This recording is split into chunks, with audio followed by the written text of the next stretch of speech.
29. Then Jacob continued on his journey and came to the land of the eastern peoples. There he saw a well in the open country with 3 flocks of sheep lying near it, because the flocks were watered from the well. The stone over the mouth of the well was large. When all the flocks were gathered there, the shepherds would roll the stone away from the well's mouth and water the sheep. Then they would return the stone to its place and over the mouth of the well. Jacob asked the shepherds, "My brothers, where are you from?" "We are from Haran," they replied. He said to them, "Do you know Laban, Nahor's grandson?" "Yes, we know him," they answered. Then Jacob asked them, "Is he well?" "Yes, he is," they said. "And here comes his daughter Rachel with the sheep." "Look," he said, "the sun is still high. It is not time for the flocks to be gathered. Water the sheep and take them back to pasture." "We can't," they replied, "until all the flocks are gathered and the stone has been rolled away from the mouth of the well. Then we will water the sheep." While he was still talking with them, Rachel came with her father's sheep, for she was a shepherd. When Jacob saw Rachel, daughter of his uncle Laban, and Laban's sheep, he went over and rolled the stone away from the mouth of the well and watered his uncle's sheep. Then Jacob kissed Rachel and began to weep aloud. He had told Rachel that he was a relative of her father and a son of Rebekah, so she ran and told her father. As soon as Laban heard the news about Jacob, his sister's son, he hurried to meet him. He embraced him and kissed him and brought him to his home. And there Jacob told him all these things. Then Laban said to him, "You are my own flesh and blood."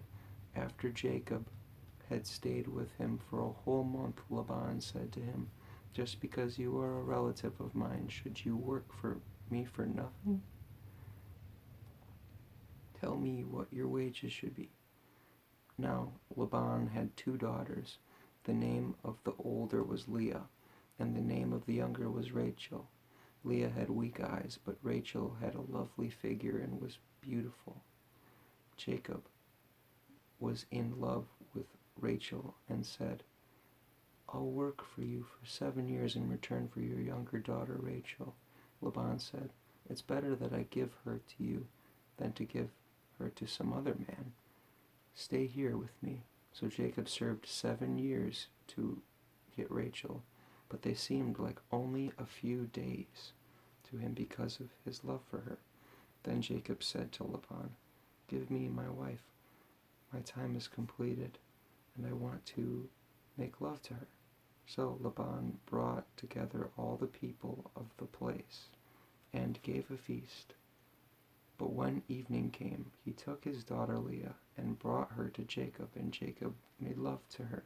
And Laban gave his servant Zilpah to his daughter as her attendant. When morning came, there was Leah. So Jacob said to Laban, "What is this you have done to me? I served you for Rachel, didn't I?" "Why have you deceived me?" Laban said. Laban replied, "It is not our custom here to give the younger daughter in marriage before the older one. Finish the daughter's bridal week, then we will give you the younger one also, in return for another 7 years of work." And Jacob did so. He finished the week with Leah, and then Laban gave him his daughter Rachel to be his wife. Laban gave his servant Bilhah to his daughter Rachel as her attendant. Jacob made love to Rachel also, and his love for Rachel was greater than his love for Leah. And he worked for Laban another 7 years. When the Lord saw that Leah was not loved, he enabled her to conceive. but Rachel remained childless. Leah became pregnant and gave birth to a son. She named him Reuben, for she said, "It is because the Lord has seen my misery. Surely my husband will love me now." She conceived again, and she gave birth to a son. She said, "Because the Lord heard that I am not loved, he gave me this one too." So she named him Simon.